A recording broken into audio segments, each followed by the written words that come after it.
Welcome to ATB TV. I'm Darren Dance with Peter Morgandy on this very late Friday night, Pete. Why are we so late, Pete? Called the Take Two version of ATB TV, Darren. It was such a rough night last night. It's rolled into tonight, but I think tonight might have been my fault, not the weather. Well, there's a lot to be said for rehearsal.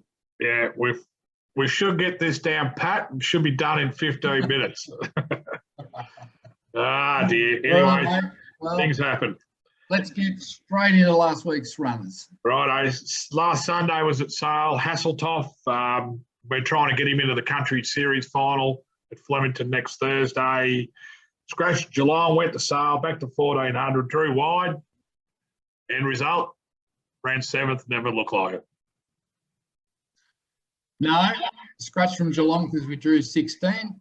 Guess what happens? We go to Sale, draw wide again. Yep. Was 100 metres shorter. Bad run to the first corner.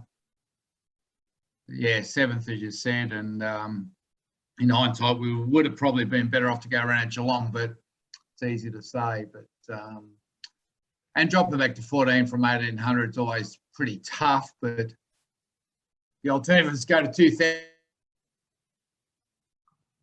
And then if he doesn't run it, you're kind of in trouble anyway. So anyway, he'll line up somewhere at Flemington next week. And yeah, he's a good horse with a bit of form that's just having no luck at the minute. And hopefully that turns around in the next couple of runs. Yeah, it'll be 16 or 18 at a track that he's won at. So we'll know more Tuesday when the fields come out.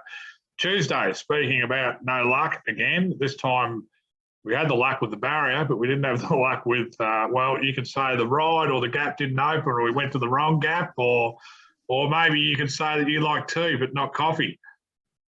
This 10,000 finished 6th. Yes, it was a hard watch. I reckon if I showed that video to 20 people, 18 would say if she gets a run, she wins.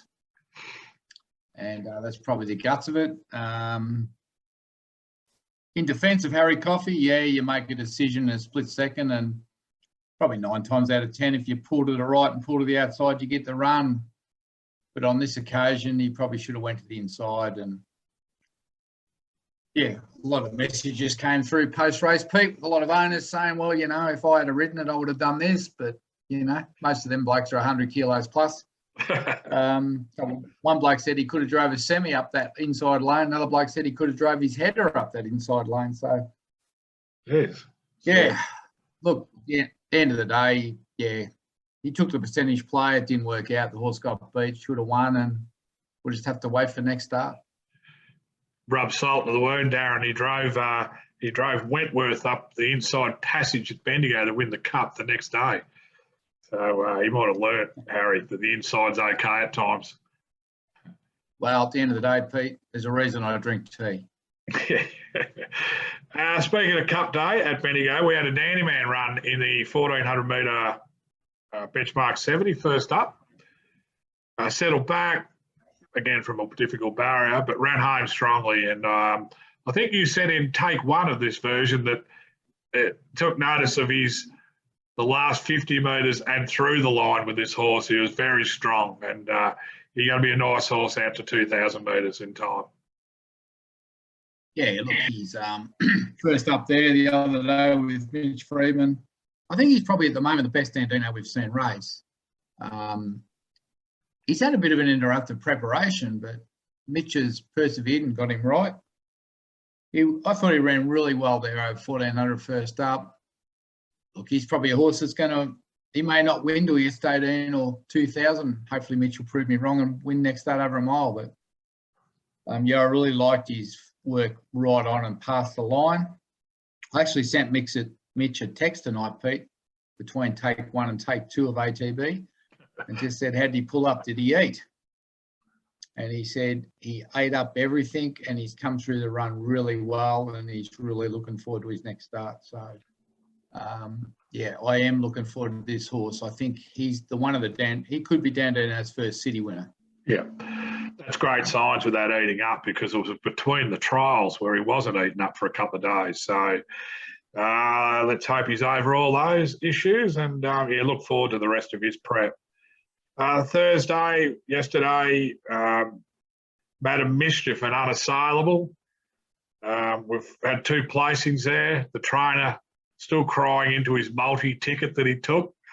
We'll start with Madam Mischief. She was, look, it was probably her best run, considering she had a maiden win by 4 lengths, but in the 64 class, she struggled. This was a neat enough race. The winner of Lindsay Smith goes good. She battled on bravely, just got tipped out of second. It was an excellent run. Yeah, well, Lindsay Smith's horse was $1 something. 60. Odds on, one like it. Thinks it's a stakes horse. You take that horse out of the race and we get beat a bob of the head and you go, wow. Yep. Look, she's just a good, honest mare. She goes good at Warrnambool. If she draws good, that sort of distance, can get a toe in without it being too heavy. She just tries and she's sound. And there's so many horses that you just can't bank on every start weighing in and running a great race. So, look, in the run, I thought, oh, yeah, she's going to win. And then I thought, oh, gee, I don't know. She's entitled to drop out here. But she just toughed it out to the line. You could just see her just trying to get to the line. And, yeah, she's a 58, 64 horse, but she owes us nothing. She'll pay away. And, you know, Pat's done a pretty good job with her. And she's obviously loving life down there at Grousemere in the paddock. And I thought it was a really brave effort. Yep, she's 14 hands high and not much of her, but you get 7 or 8 runs out of her each prep and they're all competitive. Now, just on that, Michaela Lawrence, who rode her, unfortunately, got tipped off one this morning in track work and broke a leg. So she's potentially out for 3 months. And she had a really good connection with that filly. Yeah, we potentially might run on for a run or 2 with her. I'm not too sure, but it's a shame that Michaela can't be with her because she certainly knew her inside out, knew how to rate her and ride her. Yeah, no, her best runs were when Michaela was on her because basically she did one thing, and that was listen to the trainer. And the problem with most of these blokes and girls these days is they don't listen, Pete, as you know. Don't listen. Yeah, she listened to Pat, and that's why we got the results. Yep. Why Pat was a bit filthy was not because of the effort of the next horse. It was because she just got nutted on the line, unassailable. Did all the work outside the even money favourite of Lindsay Smith. Drove into the ground, kicked clear in the home straight. Then she felt that pressure of that headwind, which was pretty severe by later in the day. And one of Roberto Griffiths's beat us. Not very often he goes to Warrnambool, Robbie. Yeah, well, he had a double and he's been told he's not welcome in the western part of Victoria. He can stay down Cranbourne and sail at Nelly. That's his turn. Mate, look, Unassailable won good first up when she wasn't fully fit. It was pretty much a trial, and obviously she's come back really good this prep. You know, raced really well. Unlucky to get beat by that horse, which I think is pretty handy horse. Did all the work, as you said, and looked the winner, and you went the early crow, and that was it. So got beat a neck. And, you know, to be honest, she's going to a similar race, fillies and mares at Moonee Valley in a couple of weeks. The fact that she's run second means that she's going to carry 2 kilos less in Melbourne, and that probably gives her a real good chance to being in the top 3 at Moonee Valley in a fortnight. Yep. Hopefully, well, we had a few owners be allowed to go along and watch it too. So she's in terrific form. She's come back really good, this mare, and you know, she's got better as she's got older. So I look forward to the Valley Friday fortnight. I think is, yeah, Friday fortnight. We had at Kilmore today, Let's Get Serious. Now, he had his first run at Ballarat at 12 days ago. He finished down the track. Kept him at the same trip, and I think the key today was just that little bit of give in the track, a drop in class from a Ballarat maiden probably to Kilmore on a Friday. Doesn't look much on paper, 7th beat and 7 lengths, but he made up a bit of ground in the home straight, which gives us hope that getting out to 2,000, there could be a win in this bloke. He's still learning his trade. He's had a lot of issues in his life, and we've taken that time, and it's taken a long time to get him to the races. I think he's 4-year-old. So first up, he had no idea what was going on, and he was probably in a too strong a race. But today he was, as you say, a weaker race, and he certainly improved a lot on his last run. I think the trainer was probably a little bit disappointed with the ride. Just got him too far of his ground, but yeah, he did make up a lot of ground late. And there's hope there that when he gets out to a proper distance, that there is something there that he might win a race or two. So that was encouraging, and I think we just got to give him a couple more runs and just see if he can end up doing it. Yep, no, I agree. So that were our runners, Darren. That took about 15 minutes less this time round. So there was a couple of nice runs there, a couple to look forward to, and we'll see how they pan out. They'll run about a fortnight, most of that. Oh, Hasseltop will go next week, but the others will run in about a fortnight. Tonight, we were supposed to have 2 runners at Cranbourne tonight. Both were scratched. Angelica, for a reason, I think she drew about gate 14, which would have been her debut. So she goes to Ararat Sunday week. And Cracksman, who Lindsay Smith's not too sure why, but he did have a tree fall on the barn that he was in, and he reckons he might have got a bit of a fright and knocked a leg. So he erred on the side of caution, scratched him. It's a little bit of a hiccup for the Jericho, but Lindsay's confident that he's got enough miles in his leg, and he'll trial him up. He'll get him to the valley over, I think there's a 33,000 or 3,800 metre race, or similar race at Ararat. So he's not too concerned, not ideal, but we'll wait another day with Cracksman. The big play for the weekend, Darren, is a Group 1 for a little filly called Steinem, or now Mount. Group 1 Empire Rose. It's $1 million race, I think, isn't it? Near enough. Million with $1 million bonus for a couple of horses. It's a Group 1, Pete. It's a Group 1 on Derby Day, which, it's not often you get to have a runner in a Group 1 race.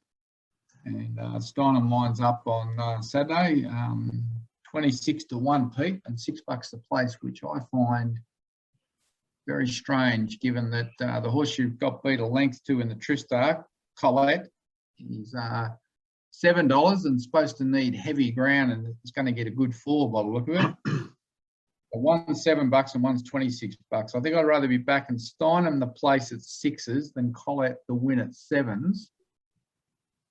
And adding to that, our horse is third up here with, improvement made since her last run. Colette will be 4th up. I think we get our chance to turn the tables on Colette, and if they put Colette in the market, they should have Steinem in the market. So I expect her to run really well. She's a promising filly. I think she's a little bit untapped, and for some reason, she's just not rated. Totally agree. I reckon gate 14 doesn't matter. She'll go back. And I reckon at Caulfield, we set the race up for Colette. John McNeil had to take off 600 metres from home, which is, for a horse that was second up and supposedly undone, she's only going to take benefit from that. And I can just see her she might be 3 wide with cover from the 800 into the race, and he really doesn't have to go for her till 300 or 400 from home. And I think in a straight line, she's got as good a sprint as any horse I've seen. So I agree. The $6 a drum. I think she's a top 5 chance with a super each way chance and a winning hope. Yeah, well, good luck to all the owners. To buy into a horse or to breed a horse and have a runner in a Group 1, fantastic. Derby Day, it's just a shame they can't all be there. I think we're allowed to have 4 owners go for the day. Yeah. But I think it's 4. But look, good luck to everyone. It's what we all race horses for, is the dream of a Group 1 runner, and just because it's on Derby Day, it means it's more special over the carnival. So let's hope she gives a really good account of herself. And as you highlighted, Darren, it's one you've bred. It's not one that we've picked up from the sales. It's from day one, this horse, to day one to now. And it'll be exciting just to watch it, but gee, can only imagine if we get the result we're all looking for. Same day, but down to Royal Traralgon, or maybe Royal Bands Day on Monday with this horse. We have Rhoda may go to the benchmark 58 tomorrow over 14, or may go to the benchmark 52 at Bands Day on Monday. I don't know if you know any more, but it'll be one of those two races. I think I reckon he'll go Monday. I'm not sure. Logan will probably weigh it up over the next. Logan McGill, the trainer, he'll weigh it up over the next day or two. But look, at the end of the day, the horse probably going to need the run anyway. So Yeah. you know, I'd be going to whichever race is closer to home. Yep. In between those days, we've got Sunday. Now, we're talking that Mortlake is traditionally raced on Derby Day, but I just think the way COVID's been in the calendar, it's been slipped into a Sunday. So we've got Dandy Classic there, over a mile. We've got Christine Pools on. She's going to be riding against Hubby. We'll have to do a good thing by us on the Tuesday, but on Sunday she can beat Dean. Dandy Classic can win her maiden, I reckon.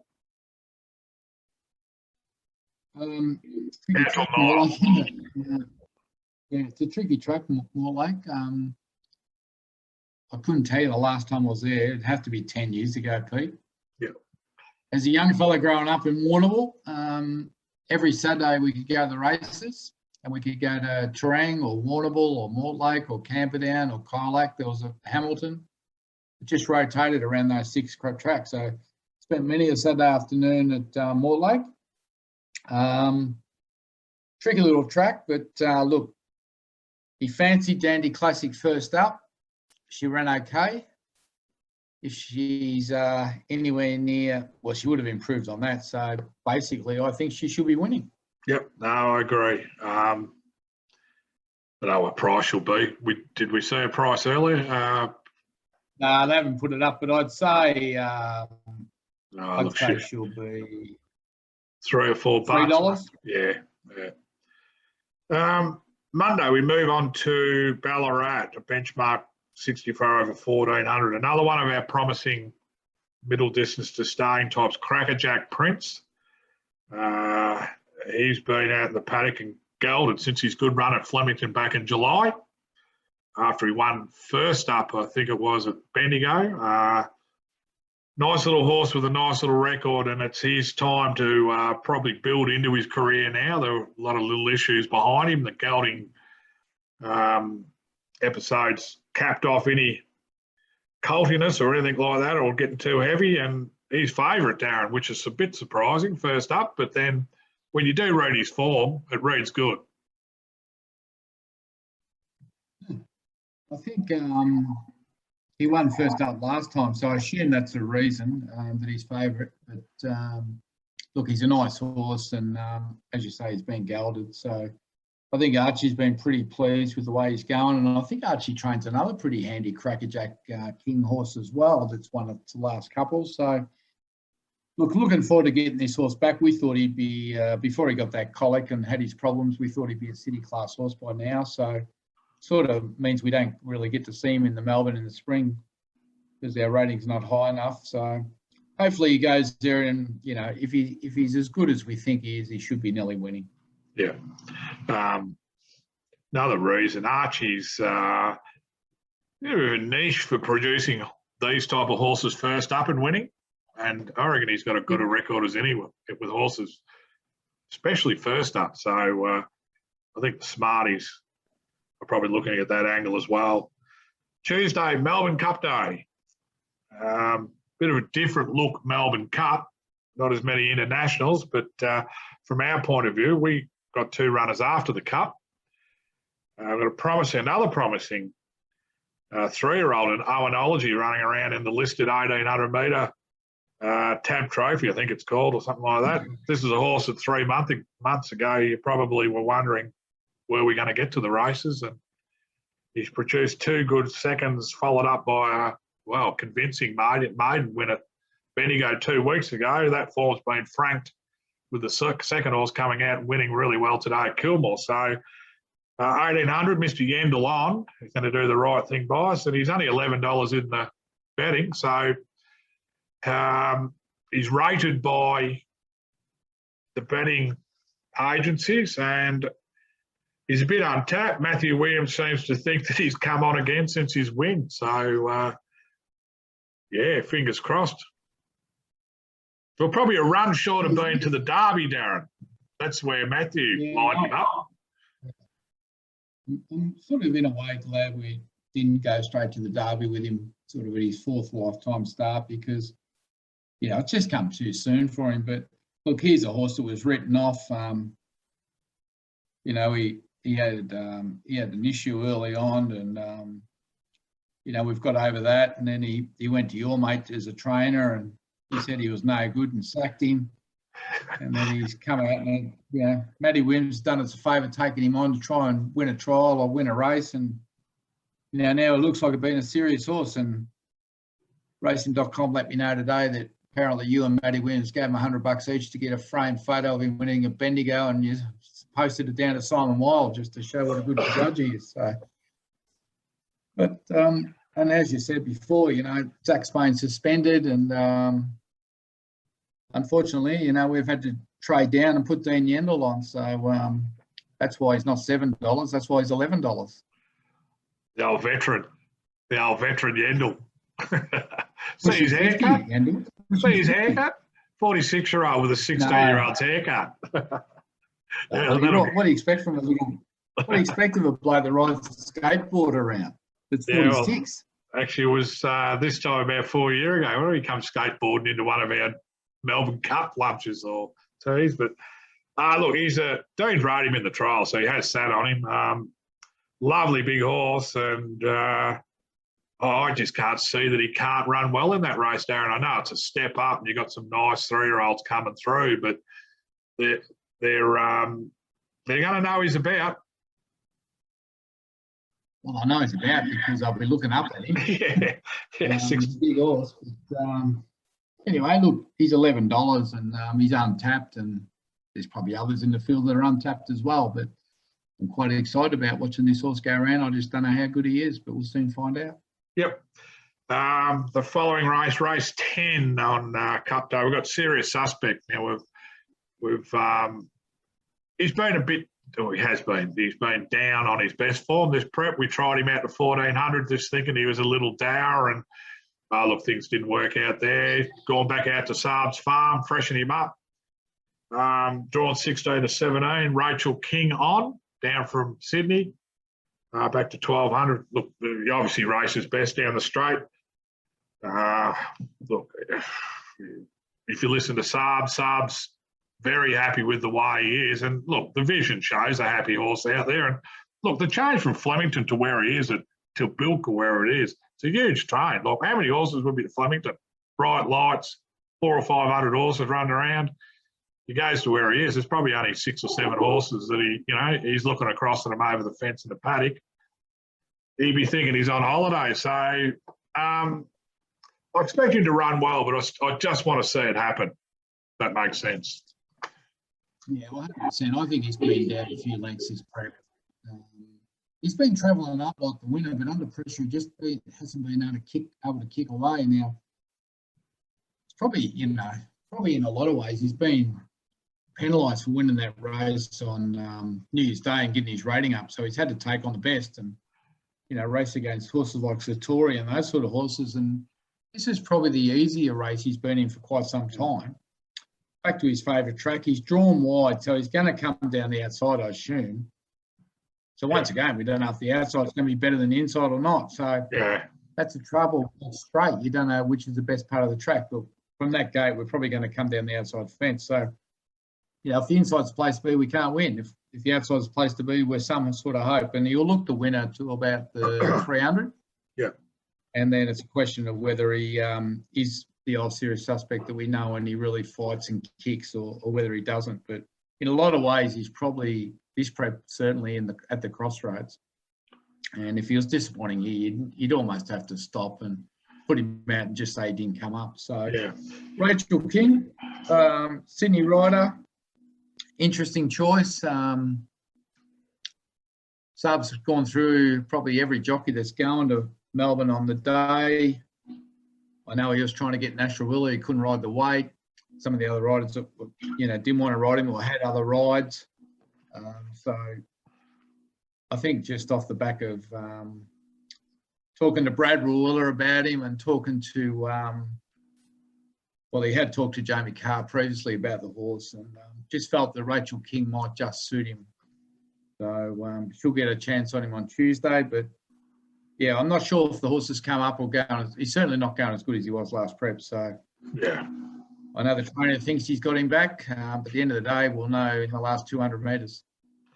The other thing too is there will be 18 races that's going to be prior to his run between Derby Day and the 9 races on Cup Day. So, I mean, it's going to be a lot of wear inside, so it mightn't be a bad place being that wide. So, time will tell, but he's a $40 chance, Darren. So if you're liking each way, we've got a few each way plays. What, Steinem, 26 and 6. And Olgie 11 and 4 or 3, and Serious Suspect. So, I forgot one. Hasseltoff, Thursday. We did mention him earlier. We don't know whether he's in the 16 or 18, but like we said, finds his favourite track out in Trip. Mr. Williams back on, maybe. Yeah, he'll better suited, he will be. Yeah, well, he loves Flemington. He's a big track horse. As we said, we dropped him from 1800 back to 1400, trying to qualify him for that race. Gets back out to either 16 or 1800 there on Thursday. It's going to be interesting. A lot of rain forecast Wednesday, so it could be a wet track Thursday. It's hard to say, but that won't worry him too much. It'll probably worry some of the others more than him. So, you know, he's a good horse, just can't draw a gate, can't get any luck. He's better than his form suggests, and you know, he's probably a sneaky each way chance there on Thursday. Yep, for sure, and that's it. Pete, so if we go through our runners, and if we want to take the big ATB multi, here we go. This is like the Mick Malloy multi that never gets up. Well, I suspect if we run ATB for the next 4 years, we're going to land one. And everyone will tell everyone how good we are.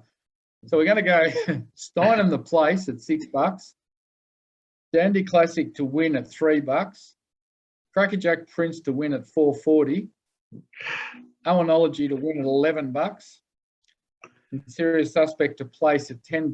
That's $8,700 for $1. Or if you just want to take them all up, the Steinem, Dandy Classic, Crackerjack Prince, Owenology, and Serious Suspect to place, all of them. I think we said it was about 670 to 1. Yep. So you can have your little $10 on that, and you might get enough money to buy your groceries and put petrol in your car without having to do a drive-off.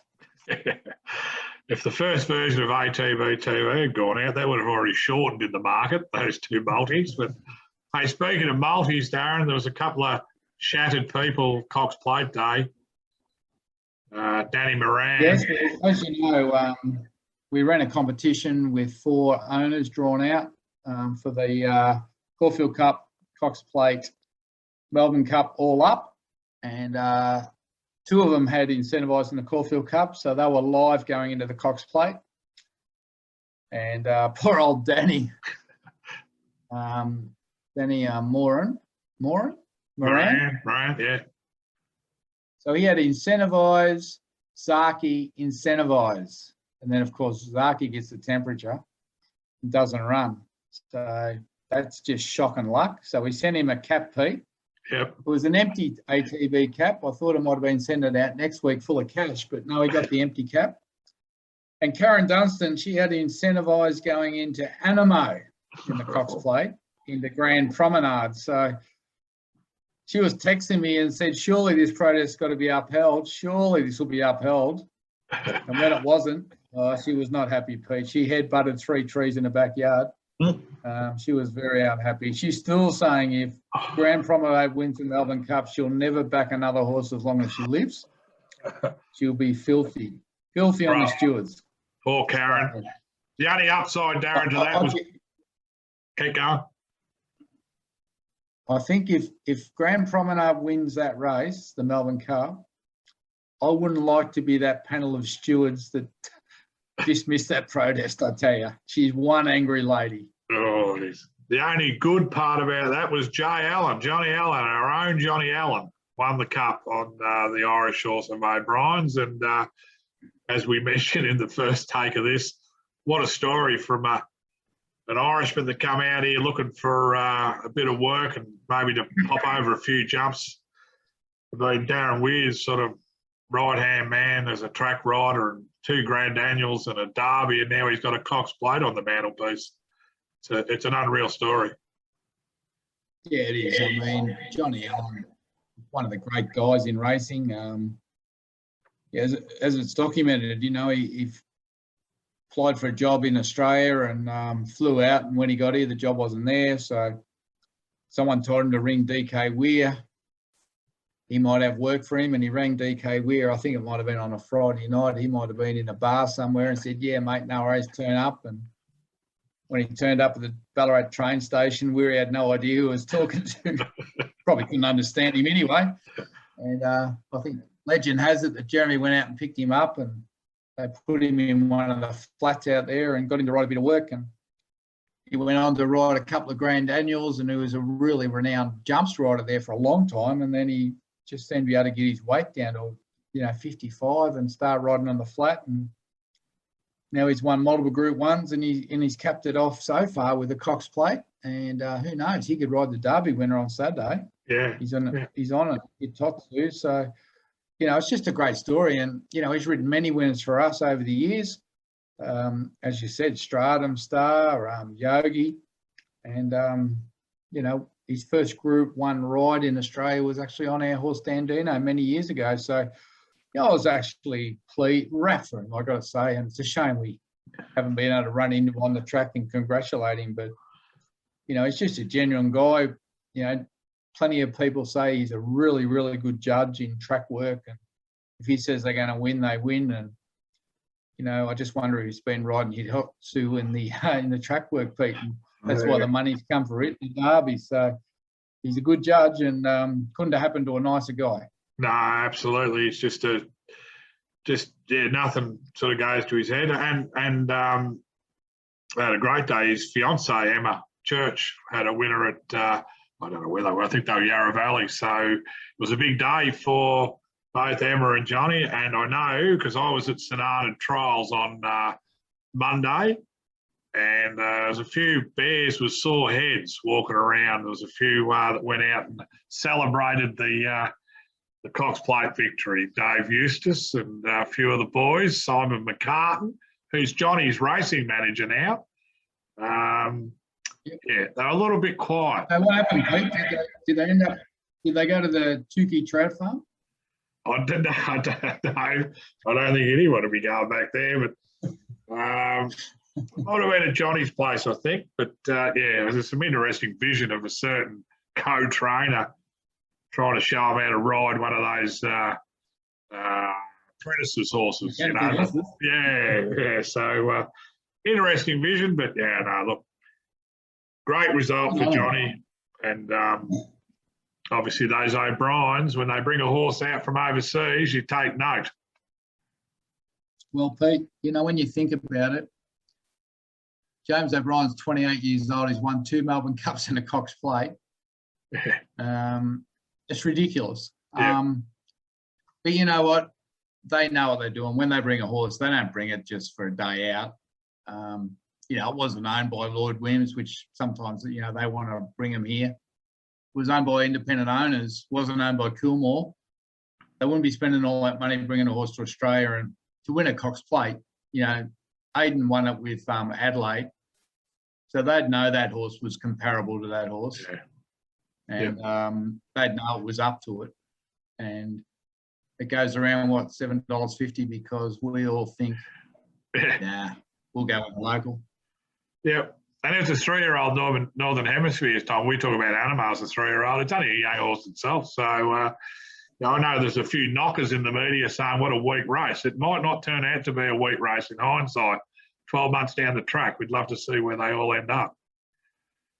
Well, I remember when Winks debuted, Pete, and there was big raps on Winks, and when it ran 5th or 6th at its first start, someone said, it's not much chop. Turned out it was much chop. So who's to say State of Play might go back and win a couple of Group 1s in the English summer and end up being the next Stradivarius. Who knows? But that's right. I think one thing is when O'Brien brings a horse to Australia, and he may not now, given what's going on, they may not come back. But I think, it's obvious that they know what they're doing. They're very good at what they do, and we should take notice. And I'm sure Twilight Payment's not here just for a day out in the Melbourne Cup either. No, totally agree. Speaking of Derby Day, that's our tipping race for week 6, Darren. So we'll go to the Derby, guys, which that email's already gone out, and there's a lot of entries already come in. We've got Alan Brown leading on 14 points. He was a bit stiff. He had Animo.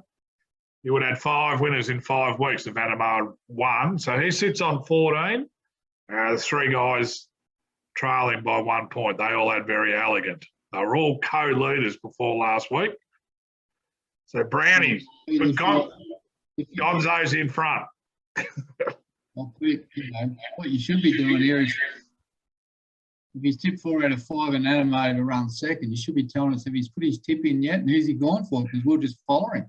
I haven't seen it yet. No. The email went out late. He's probably at a bar somewhere in Queensland, I'd say. He'll have to have his tip at the board. He could be in one of several bars in Brisbane because he probably owns them all. He's a pretty smart operator, the old Al. Yeah, very astute operator. Anyway, that's the go for the tipping. All right, the Derby. It's a very hard race, Pete. Who do you like? Well, I went out to Mars the other day and I ran into High Totsu. It was the first horse I seen. It was in that, that front echelon there. There's about 6 at the front. He was out there, checking out all the traffic. And I then studied his form. He's 3rd up into the Derby off a 1,200-metre win at, I think it was Swan Hill, into the 5th in the Caulfield Guineas, straight into the Derby. If anyone, if anyone, Eustace Mob, they know how to get a stayer right, but gee, this would be one of the training efforts of the decade. But he's been well backed. Yeah. Like you said, John Allen might have been on him and said he'll win. I think I'll stick with Gunstock or Forgot You for me, but look, imagine if Johnny Allen won a Cox Plate at Derby in a week. They won't be those blokes will never get. Those blokes won't be the trials for a year. Won't see them at Mortlake on Monday if they do win. Forgot You's the other one that they've had traditional paths in through the bars and all that, and that type of program's held up for years. Yeah. Anyway, it's a great race day tomorrow. And for the Melbourne Cup, Pete, it's coming up on Tuesday. We'd normally do ATB TV on the Monday, but we've done 2 this week already, so we'll give Monday a miss. Have you got anything for the Melbourne Cup? Well, look, we all agree Incentivise is the one to beat, but I think, like you mentioned, Twilight Payment, Spanish Mission. There's been a little bit of a scare with Spanish Mission today, but they're the 2 best. Sorry, they're the horses with the 2 best 2-mile form. Obviously, Twilight Payment won, and Spanish Mission's got great form overseas. I think locally it's hard, but probably Passan and Grand Promenade from the Mars stable are probably, they're genuine top 5 chances. And I think Wild's horse, I just think she's more seasoned now than Adelaide Cup time, Trailee Rose. And look, you can throw in another half a dozen that can run top 4, but yeah, probably a bit thin outside 6 or 7. There's only a few internationals here. Spanish Mission's got an injury cloud over her. She's drifted out a few points because of that. They wouldn't have been able to gallop her, Pete. Yeah. Or him. They wouldn't have been able to gallop that horse because they'd be trying to get it past the vet clearance. So if it was down to gallop yesterday or tomorrow or today, it wouldn't be galloping. So if it's got a little bit of filling there, I think I'd be putting a line through that. And if it comes out, incentivised could be close to even money, and rightly so. Looks the one to beat, probably the shortest price favourite since Let's Elope won all those years ago. Looking for value around them, yes. Twilight Payments, he won it last year. He goes up 3 kilos, but as you said earlier, this race is probably 3 to 4 kilos inferior to a normal Melbourne Cup due to the lack of internationals here. So I wouldn't be ruling that horse out. O'Brien wouldn't bring it here if it wasn't going good enough, or he probably thinks it's going as good as last year. He probably thinks the race is inferior to last year. So it's probably got a massive chance to go back-to-back. I'm not sure. Can't remember the last horse went back-to-back. Could have been Golden Black or someone like that in the 70s. Think Big, maybe. I think that, yeah, that's probably the last time. First horse I can remember winning the Cup was in the 70s. And I'm going to just throw in a roughie, a forgotten horse, if you like, called Delphi, who I actually tipped for the Caulfield Cup and couldn't believe Oliver actually went and led on the thing. And I wanted to throw my ticket and get a refund after I went 400, but hopefully they've learned from that. And I think he's a proper horse, Delphi. He's probably a little bit forgotten. So he's gone out to about 30 to 1. So you probably get $7 or $8 to place. So yeah, I think there's if the favourite gets beat, anyone can win it. But I think if Spanish Mission comes out, I think the favourite will be even money and will probably win like a good thing. Yeah. Yeah, you're right about that, Delphi. If Delphi drew 4 or 5 and was able to be smothered up rather than used up, you might see that because he's got some really good form. You just take the Caulfield Cup out of the equation. There's not much of that. I think they led in the Caulfield Cup because that horse led in the UK when it won its big races. But I've always said that you can lead in the UK because they go at a slow pace. They don't run slow here like that. I remember when Big Orange came out and they said, "Oh, we're going to lead," and I thought, "No, you got no hope of leading because you're going to have to go." They go 14 to the furlong. We go 12.5 or 13 to the furlong. That's 6 lengths quicker. And Big Orange couldn't lead and ran down the track. So I think they fell for that with Delphi last time, and I think they would have learned from that. Yeah, it might be just one that now just pops up and goes all right. Because, I know we had Jackalbury in the Caulfield Cup one year and he ran 13th, and then he came out and ran a 3rd in the Melbourne Cup with a slashing run. Drew 24, which killed us. But I think sometimes you just got to forget about Caulfield because a lot of horses don't go well there. Oh, absolutely. The internationals, they need those big tracks with long straights. That's what they used to. So the other thing Twilight Payment, Delphi, they're the ones. I reckon with Delphi too, I reckon there was a bit of jockey play there because he incentivising him drew together out at 19 and 20. And it might have been Oliver, wherever you go, I'll go. And then all of a sudden he was sort of left there to go to the lead. And, it was probably he's riding against incentivised rather than riding his race on Delphi. So anyway, it'll be interesting. Like you said, we're probably going to have an even money favourite if Spanish Mission comes out, which, I can't remember a horse ever being that short in a cup. I remember Dulcify was nearly odds on when he broke down. Remember all those years ago? I'm pretty sure Let's Elope was about 6 to 4 that year. Yeah. Anyway, that's it. So by the time we get on next week, it's going to be all done and dusted. I want to say good luck to all the owners of Steinem. You get to run in the Group 1 at Flemington over the Carnival. I don't think it gets much better than that. And for some of those people that are in that horse, that they're not just the owners, but they bred the filly and stayed in her. So good luck to them and good luck to the boys in Owenology. They were told the horse would never race, and here they are racing around on Cup Day. And as you said, the horse that ran second to it at Bendigo came out and won today. It's actually a horse that we bred and a horse we sold at the Gold Coast, Pete, called Delicious Tycoon out of our very good mare, Rockalicious. So the form stacks up. So, and I'd love to see Serious Suspect bounce back and find his best form. That'd be great. And then Hasseltoft to round it off. And Hasseltoft, and then we'll be back on air. Well, let's see if we can get our multi up. And until next week. Let's see if I get this right. If you don't hear from me, If you don't hear from me for 2 weeks, you know what happened. All right. Good luck. Have a great weekend. Enjoy the carnival. Until next week, I'm Darren Dance with Peter Morganti. See you guys.